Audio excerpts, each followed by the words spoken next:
नमस्कार, मैं हूं कुमार अनिल। आज राहुल गांधी महाराष्ट्र के नांदेड़ में थे और उनकी सभा में, उनके भाषण में जो नई चीजें मुझे दिखाई पड़ी, वो मैं आपके साथ शेयर करना चाहता हूं।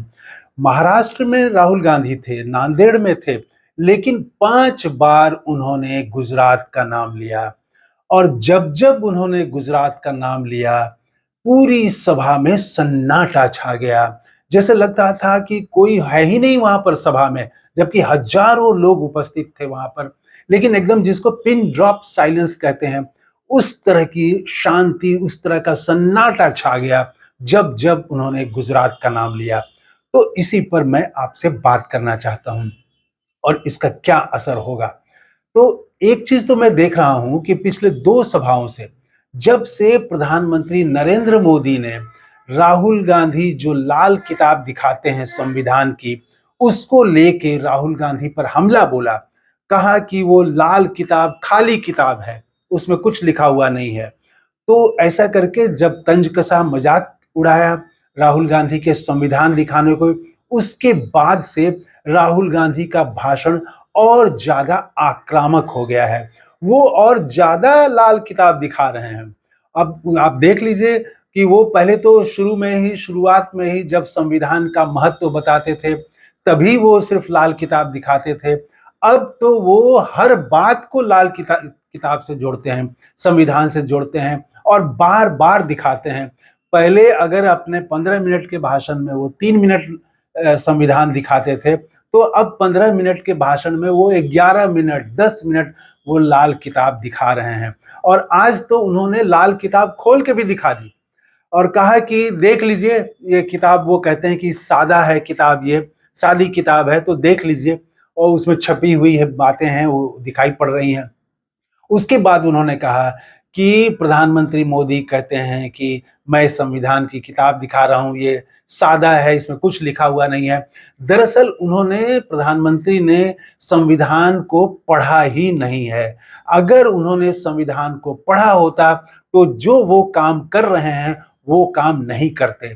और उसके बाद वो संविधान, कैसे संविधान यहाँ की जनता, गरीब, खास करके आदिवासी, दलित, अल्पसंख्यक, इनके हितों की रक्षा करता है, ये वो पहले वो बताते हैं। फिर बताते हैं कि प्रधानमंत्री मोदी जो कर रहे हैं, वो कैसे संविधान में लिखा हुआ नहीं है, वो फिर बताते हैं। उसमें कहते हैं कि जो 25 लोगों का 16 लाख करोड़ रुपया प्रधानमंत्री ने माफ कर दिया, वो संविधान में कहीं नहीं लिखा हुआ है। इस समय भी सन्नाटा हो गया था। सभा में कई मौकों पर तो काफी शोर सुनाई पड़ रहा था, काफी नारे लग रहे थे, राहुल गांधी के समर्थन में लोग आवाज कर रहे थे लोग। लेकिन कई बार ऐसा हुआ जबकि पूरी सभा में सन्नाटा हो गया। एक दफा उस समय भी जब वो संविधान की चर्चा करते हुए उन्होंने कहा कि ये जो 16 लाख करोड़ रुपया 25 लोगों का माफ किया गया है, ये संविधान में लिखा हुआ नहीं है। और जो धारावी 1 लाख करोड़ रुपए की, वो जो अडानी को दी जा रही है, आपकी जमीन दी जा रही है, वो इस संविधान में लिखा हुआ नहीं है। इस समय भी काफी सन्नाटा था। और जो मैं बात कर रहा था कि 5 बार उन्होंने गुजरात का नाम लिया, उन्होंने बड़ा व्यंग वाले लहजे में शुरुआत की और कहा कि सुना है कि महाराष्ट्र में सरकार चल रही है। तो अगर सरकार चल रही है, उसके बाद उन्होंने 5 सवाल लगातार किए। अगर महाराष्ट्र में सरकार चल रही है, तो बताइए कि वेदांता का सेमीकंडक्टर प्लांट गुजरात कैसे चला गया? ये 1.5 लाख करोड़ रुपए का प्लांट, जिसमें हजारों महाराष्ट्र के नौजवानों को रोजगार मिलता, ये गुजरात कैसे चला गया? क्या कर रही है सरकार? फिर पूछा कि इसी तरह से आईफोन का प्लांट जो है, जो 1.18 लाख करोड़ रुपए का है और जिसमें 10,000 से ज्यादा युवकों को रोजगार मिलता, वो गुजरात कैसे चला गया है? क्या कर रही है सरकार महाराष्ट्र की? फिर उन्होंने कहा कि बल्क ड्रग पार्क जो है, वो गुजरात चला गया, 3,000 करोड़ रुपए का, जिसमें 80,000 नौजवानों को रोजगार मिलता, वो गुजरात कैसे चला गया? और उसके बाद उन्होंने कहा कि गेल का पेट्रोलियम प्लांट, वो गुजरात चला गया, ये 60,000 करोड़ रुपए का था और इसमें 21,000 नौजवानों को रोजगार मिलता। 5 बार उन्होंने गुजरात का नाम लिया और फिर पूछा कि बताइए आप में क्या कमी है। पूरी सभा से उन्होंने पूछा कि बताइए आपने क्या गलती की है, आपको क्यों सजा दी जा रही है, आपका सारा प्लांट गुजरात क्यों जा रहा है, दूसरे प्रदेश में क्यों जा रहा है।